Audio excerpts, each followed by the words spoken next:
एक बार एक शिष्य था जो बहुत चिंतित रहता था। वो हमेशा किसी न किसी बात की चिंता में रहता था। उसकी चिंता की वजह से वह अपने काम पर ध्यान नहीं दे पाता था और उसे नींद भी अच्छी नहीं आती थी। एक दिन उसने अपने गुरु से चिंता से छुटकारा पाने का उपाय पूछा।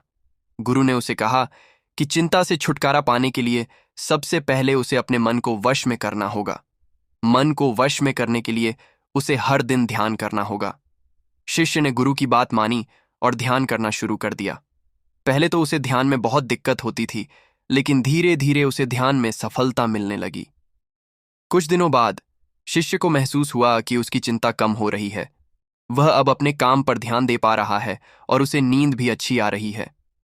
कहानी में शिष्य की चिंता की वजह से उसके जीवन में कई समस्याएं आ रही थीं।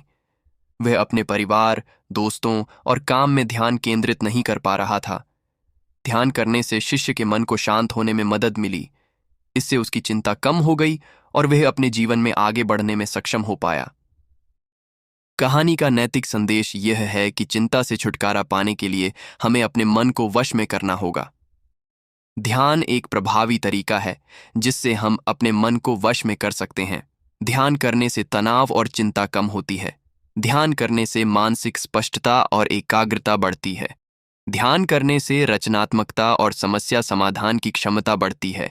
ध्यान करने से हमें अपने विचारों और भावनाओं को बेहतर ढंग से समझने में मदद मिलती है। इससे हम अपनी चिंताओं को दूर करने और अपने जीवन में सकारात्मक बदलाव लाने में सक्षम हो सकते हैं। वीडियो पसंद आए तो लाइक जरूर करें और कमेंट करके आप अपने विचार व्यक्त कर सकते हैं। वीडियो पूरा देखने के लिए धन्यवाद। मिलते हैं अगले वीडियो में।